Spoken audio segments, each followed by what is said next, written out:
Welcome into another episode of Locked On Phillies. The Phils lose the series in Cincinnati. They get shut out. The offense is struggling. And do the issues all come from one man? We'll talk about it on today's episode.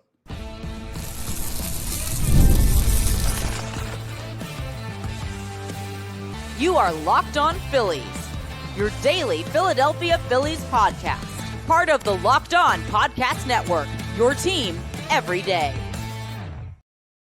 Yes, this is Locked On Phillies. I'm your host, Connor Thomas. Thank you so much for joining us today. We come to you as part of the Locked On Podcast Network, your team every day. You may know me from some of my other work in the sports talk space. I've been on air over at 97.5 The Fanatic, doing sports talk radio here in Philadelphia for over 5 years. I've been a credentialed Philadelphia Phillies media member for 4 seasons, and this is my 4th year as the host of Locked On Phillies. Please make sure that you're rating and reviewing if you're listening to us in podcast form today. We're available anywhere you get your podcast. We're also available on YouTube if you want to watch the show as well as just listening to it. Appreciate everyone who's doing both of those. But if you're checking us out on YouTube, make sure you're also subscribing and liking the Locked On Phillies videos that you do like. If you enjoy the content, well, that'll get you notifications when new episodes are posted. It's free and easy. It helps you out. It helps me out. So thank you to everyone who's done that and everyone who's going to do that. This episode is brought to you by Monarch Money. Take control of your finances with Monarch Money. Use code LOCKEDONMLB at monarchmoney.com for 50% off your first year. It was a brutal end to the series in Cincinnati for the Philadelphia Phillies. Last night's game was it was miserable. It was listless. It was uninspired. All of those terms that you want to use, yeah, it was that. And a lot of it, most of it, falls on the Philadelphia Phillies offense. We're going to talk about that to start off. We're also going to get into Jordan Romano, who gave up another grand slam last night. And I'm done with Romano. Like, I need him off the team. I'm over it. I said that way back in like April or May, but this time I mean it, right? Like, this is legitimately last straw for Jordan Romano last night. But after that, we were going to take a look at the Phillies series with the Nationals, no off day. 4 games in Washington against the Nationals, a big-time series for the Phillies to take advantage of. And if the offense is like it was in Cincinnati, it's going to be tough. So here's what happened, right? When everything was all said and done, after the 8-0 loss the Phillies had last night, they get shut out. The Phillies only scored in 2 innings in that series in Cincinnati. Yeah, they scored all 4 runs in Game 1 in the 8th inning. They did not score in Game 3. They scored 1 run in the 9th in Game 2, which was just Bryce Harper hitting a solo shot down 6-0, making it 6-1. It was they're so lucky that they escaped with a 1 game out of 3 result in that series in Cincinnati. They were just terrible at the dish. Approach was bad. Execution was bad. It was just not a good series at the plate. Now, let me say this first. There are a lot of people that have popped out of the woodwork saying, see, this is why the season is over. This is why this team stinks. This is why they're never going to win anything. It's 3 games, folks. Everybody take a deep breath. They're a good series. They're a bad series. You don't see people saying, oh, the Phillies are going to win the World Series when they swept the Texas Rangers just the last series. There were people who were positive, but anyone saying, oh, see, this is why they're going to win it all, that's too far. That's crazy. Now, I did say, right, like this looks more like the team you expected to see, and that's a good thing. But any overreaction to 3 games is just that. It's an overreaction. The team's going to be okay. They're going to be a postseason team.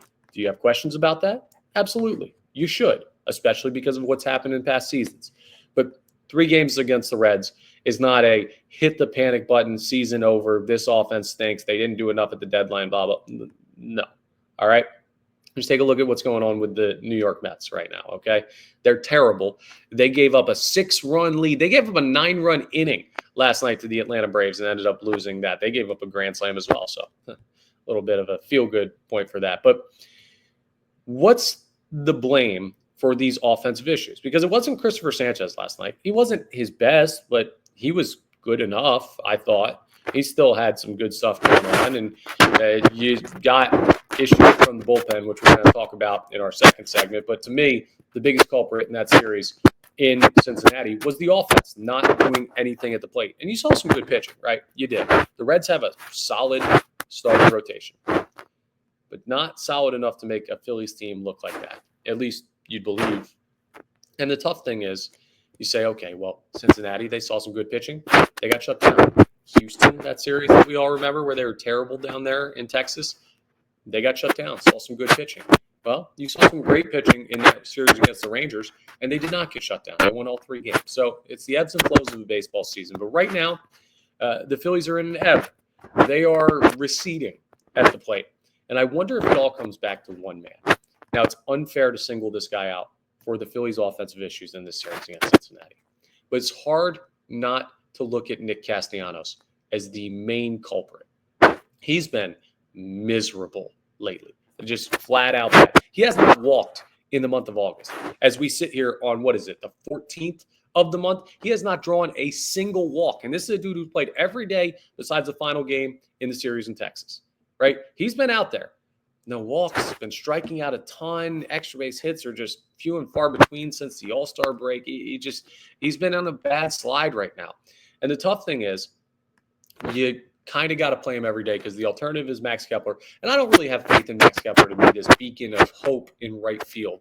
I don't think you're getting much better from him if you put him over there, right? So you don't have many better options, which is part of the reason that I would continue to play Nick Castellanos. And this is not me calling for Nick Castellanos to sit. This is not me calling for Nick Castellanos to be platooned because I still think he's your best option in right field. But it's undeniable that he's been majorly struggling. He's been hitting below the Mendoza line for a while now. Now, his overall numbers, he's batting like 250 something on the year, look fine because he was pretty darn good at the start of the year. And we've seen bad stretches for Nick Castellanos before. We talked about on yesterday's episode, I believe it was, the outfield rotation, whether or not they're handling right and what needs to potentially change. And I like that they had Bader in center and Martian left yesterday. Like I enjoyed that lineup for what it should be. But it doesn't mean that those guys are always going to have great games and always be productive. It's not as simple as you solve the lineup equation and everybody hits. I don't know what you got to solve to get Nick Castellanos hitting right now, but I do know that history would tell you if you just leave him in there and let him soldier through that and try and have the rest of the guys in the lineup make up for it, eventually he will come out. It's taken a while, and it gets more annoying every time you see him put together unproductive at-bats. Now, why did I bring up that potentially everything goes through him when it comes to this lineup struggling? Well, maybe that's an overstatement, but allow me to make my case. Because he's also, as much as Rob Thompson's not going to sit him, he's not going to bat him 7th, 8th, or 9th, right? He's not going to bat him down near the bottom part of the lineup unless things continue to go this bad for like a very, very prolonged stretch. So I'm talking about if this continues to September, well, there may be something even more drastic, but I don't think you'll ever see Castellanos bat like 8th or 9th in this lineup. So he's going to be batting 5th or 6th. And that's just really, really tough to get by because you need production there. Brandon Marsh can get cold. We know that. Bryson Stott has not been great. We know that. Harrison Bader is still trying to find his footing with the Phillies and hasn't played consistently. You've got guys in the bottom part of this lineup that are streaky. And Nick Castellanos, we know he's streaky, but he's also probably the most polished of those hitters that are down from 6 to the bottom of the lineup or 5 to the bottom of the lineup, depending on the day. And he's kind of got to be the leader of that half of the lineup. And he hasn't been, right? He hasn't been getting the job done. The top part of the lineup, I never look at as part of the major offensive struggles of this team, right? I shouldn't say never, but rarely. Because even when guys like Bryce Harper, Kyle Schwarber, and Trey Turner are quote-unquote slumping, they're still pretty darn good. They're still able to put together strong at-bats to make things work. But Nick Castellanos, man, his at-bats are just not even remotely productive. It's not like he's hitting deep fly balls that if you get a runner to third base or second base, you can move runners up. It's not like he's doing a great job of hitting behind runners and advancing guys. It's either easy rollovers or like infield pop-ups or shallow pop-ups to the outfield. It's just the bat, not the bat speed, but the exit velocity is the term I'm looking for, is non-existent with him, which is why the extra base hits are down. It's why the batting average is down. It's why he's become a black hole in this lineup. And again, it's probably unfair to point just towards him. There are other guys that have to pick it up too, but he's been so bad for so long that it's hard not to look at him and be like, okay, you're the guy that we got to fix first. And I don't think that gets fixed by sitting him down, right? I think that may exacerbate the problem because we know that clearly he wants to be out there every day. And we also know that when guys have advocated for him in the past, whether that's Rob Thompson, whether that's Dave Dombrowski, whether that's him advocating for himself, is usually played out to the Phillies' favor, right? At some point, he comes back around. So is it as simple as get Nick Castanos going and the offense looks much better? Probably. Is there probably a safer way to get the offense more productive by maybe asking more of the guys that you trust more? That's also possible. But it's hard not to watch that series in Cincinnati and think, oh boy, if Casty's this for the rest of the year, this team is going to have a really hard time consistently producing at the plate. That's it. That's where I come down on that. So what do? A lot of people want to sit him. I'm not there yet. A lot of people want to platoon him. I'm not there yet. I kind of am of the mind that Nick Castellanos is one of those rare players where you just have to let them play through it. It's going to look ugly, but eventually he's going to come out of it. And that's just where we're at. Is that where we're at with Jordan Romano, though? For me, absolutely not. And I got a surprising amount of pushback for a tweet about Jordan Romano last night. I want to talk to you about it and plead my case because I think I'm 100% right on this. And I can't believe there were people coming to his defense. We'll talk about it as we continue Locked On Phillies.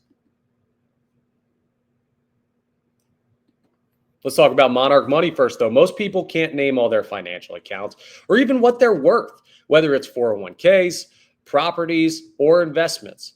And when you don't have the full picture, well, you can end up leaving money on the table. That's why Monarch Money exists. It's an all-in-one personal finance tool that brings your entire financial life together in one clean, easy-to-use interface. On your laptop, on your phone, it's super easy to access, and Monarch does the heavy lifting for you.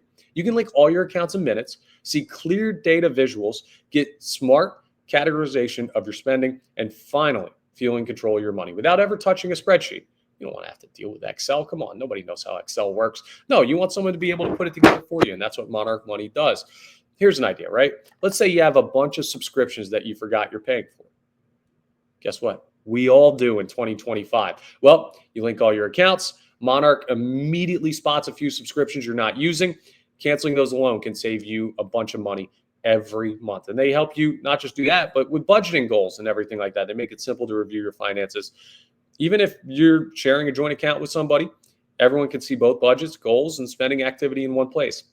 So don't let financial opportunity slip through the cracks. Use code LOCKEDONMLB at monarchmoney.com in your browser for half off your first year. That's 50% off your first year at monarchmoney.com with code LOCKEDONMLB. Go ahead and get your finances in line, folks. You got to use Monarch Money. I cannot believe that I got the responses that I got on the tweet that I put out about Jordan Romano yesterday. So obviously, Jordan Romano had a rough night. He gave up another grand slam to make the game 8-0, and you had to kind of feel for the guy when he was just folded over. And the broadcast, the TV broadcast, gave you a camera shot of just like the back of him while he's just like bent over in absolute misery after giving up that grand slam, his second grand slam he's allowed this year. And this is not, he's not trying. This is not, well, the effort isn't there. But folks, this ain't a charity. This is a Major League Baseball team with a World Series contention window that is potentially closing, but open for this year. And that's why Jordan Romano cannot be on this team anymore. He threw 2/3 of an inning last night. He gave up 3 hits, 4 earned, 2 strikeouts, but he did walk 1, and he continues to struggle. His ERA is 7.24. Joe Ross, the guy that I was saying, yeah, it's almost a no-brainer. He's off the team when Jose Alvarado comes back. He at least has a 4.94 ERA, which is still not good, but Jordan Romano has been the biggest disappointment in this bullpen all year, right? He's had a couple good stretches, and he has not maintained them enough to even begin to make up for the bad stretches. He was the big signing in the bullpen, and he has been the worst bullpen arm consistently in the pen all year. So I went ahead and took to X or Twitter or whatever you want to call it. And I ripped off a tweet last night. Simple. Quote, that should be the end of Jordan Romano's time on this team. End quote. End tweet. I thought that was a no-nonsense, undeniable tweet right there. Now, maybe in the moment, it came from being upset that he gave up a grand slam. Sure. So maybe it's a bridge too far for some people. But some of the responses that I got to this tweet were insane. First one here from Dan Roche, who does a great job with NBC Sports Philadelphia. I know Dan, I work with him over 97.5 The Fanatic. He says he should have been out of that inning. Harper got himself lost and cost him the third out. Fair criticism, right? There was a rollover to second base. Bryce Harper went for it, did not cover first fast enough, and I believe it was Ellie De La Cruz was able to beat out that play at first base, right? And De La Cruz, very, very fast. One of the fastest players in all of baseball. But it doesn't excuse Harper from going after a ball he shouldn't. And that's one of the toughest things for first basemen to learn as they're figuring out the position. And we saw it a lot from Harper early on in his time at first base, where he would go after balls that were right at Bryson's top, basically, leave the bag open, turn an easy play into a close play. And he cost Jordan Romano. He did. Bryce Harper made a bad play there. But it's still on you as the reliever to not put yourself in that situation or get out of it after that, right? Like, I'm not saying, oh, Bryce Harper, the perfect child, he can do no wrong. But as a reliever, your job is to work with chaos. Your job is to deal with the stuff that goes on in high leverage innings in late parts of ball games. Now, it wasn't too high leverage of an inning. It was already 4-0, but still, guys are going to make misplays behind you at points. That can't lead to, okay, I'm going to give up a grand slam. No, you can't be doing that, especially a guy making the money he is and that was expected to have the role that he did on this team. Let's look at some more of these tweets, right? It won't be. Dave's just not going to admit his mistake, and he's going to keep throwing him out there. Okay, so if you think the Phillies are not going to do this, I understand that, because the Phillies sometimes are slow to acknowledge when a player that they have is not working out. Sometimes I think it is patience for a player who's earned it. We talked about with Nick Castanos, the patience that I believe he has earned. But sometimes it's misguided, and I think with Jordan Romano, at this point, it's misguided. We also got something, Paul Jolovitz, who does great work covering Philadelphia sports. He said, so quick to discard with nothing in the wings. Where in the world is there nothing in the wings? I don't know what he's saying, but what I look at is a bullpen that has Joan Duran, Matt Strahm, Orion Kirkring, Tanner Banks, Max Lazar. Now, when Aaron Nola comes back, if Ranger Suarez and Zach Wheeler are still in the rotation, well, that either gives you a 6-man rotation or Taijuan Walker goes back to the bullpen. That right there adds another reliever that's not currently in the bullpen. Now, 6-man rotation aside, that could happen. That could happen as early as Sunday, because Sunday's starter, as we'll talk in the preview of the Phil's Nats series, TBA or TBD. They're not sure who's throwing yet, right? And that seems to be the spot where Aaron Nola is going to make his return on the road in Washington. That would be a good thing. Whether he's good or not, you got to throw him back out there and see what you can get from Aaron Nola, because the ceiling for him is high enough that you should have some faith he can give you something. But right there, Nola to the rotation, Walker to the bullpen, Jordan Romano, see ya. Let's say you want that to be Joe Ross. Okay, Jose Alvarado can come back. And I know that's just for the regular season, but you need to open up that roster spot. And I don't feel confident with Jordan Romano throwing in the postseason. Listen, I got duped by the outing he had in Texas, where he came in earlier on in the game. It was like the 6th inning, and he looked really darn good. But, man, I'm not falling for it anymore. I'm not giving him those opportunities anymore, because it feels like he's a pitch away from disaster every time he steps on the mound. So Jose Alvarado comes back. And then you have that spot in the bullpen that needs to be cleared for him. Then, if you move Jesus Luzardo to the bullpen for the postseason, another spot that needs to be cleared. Ranger Suarez to the bullpen for the postseason, another spot that needs to be cleared. The idea that there's nothing waiting in the wings for the Phillies to fill that bullpen spot with, I think is just flat out wrong. They have plenty of guys who could move into that spot. And they have a couple of those guys that could do that as soon as the end of this weekend. That's it, right? I think Alvarado's actually the 19th he can come back. But that's 5 days from now. Jordan Romano should be done. He should not throw for this team again. They should cut their losses while they're behind, and they should move on from this guy, because they have not got what they wanted for him this year. And nobody, woe is me, Jordan Romano. I saw Whit Merrifield get cut out of nowhere last year because he was not producing, right? The Phillies cut bait on him quickly. And you know what happened? He went to Atlanta and he was actually solidly productive in a little sample size with the Braves. So Maybe some other team picks up Romano. I don't know, but I'm not crying for him. I'm not saying, oh, how will he ever find a job again? You're paying him $10 million. Like, you're paying him a good amount of money to put him out here and give up grand slams for this baseball team. And he has not been getting the job done. So I do not want to see him throw again for this baseball team. I have seen enough of the Jordan Romano experiment. I probably should have made this call earlier on in the season, but I was trying to hold out hope after jumping the gun on him for a rough start to the year. Give him the benefit of the doubt, but guess what? At some point, that benefit of the doubt runs out. And last night for me, it did. So let me know in the comments. Has the Jordan Romano patience meter hit 0 for you? Right? Not even believing, oh, he's going to be this plus reliever, because clearly he's not going to be that for this team. But to the point where the Phillies DFA him and it is his time in Philadelphia is over. Like, are you at that point? Because I'm there. You can tell me if I'm being hasty.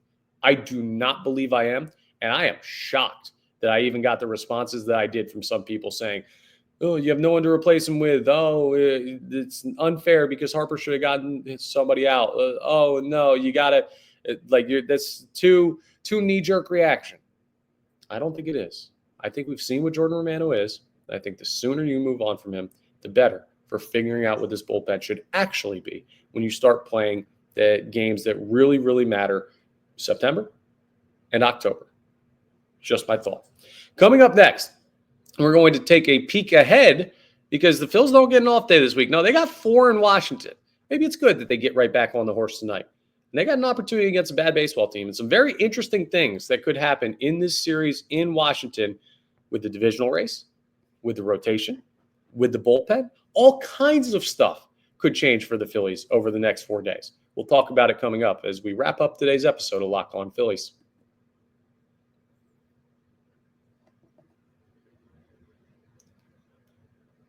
So the Phils are in Washington for 4 games starting tonight. I think it might be their first 4-game series since they played the Rockies for 4 earlier on in the year. I don't know, but it's been a while since they've had 4 games in a row against a given team, and it's a divisional team, and it's a basement-dwelling divisional team. And with the Mets still scrambling, it's a great opportunity for the Phillies to build on their 5-game division lead. So how are they going to do it? Well, there's a lot of ways that they can get after it, but they are better in just about every aspect, right? Jesus Luzardo goes against Brad Lord tonight. That's a relatively even matchup. Brad Lord's been pretty good, 3.28 ERA. Here's all you need to know.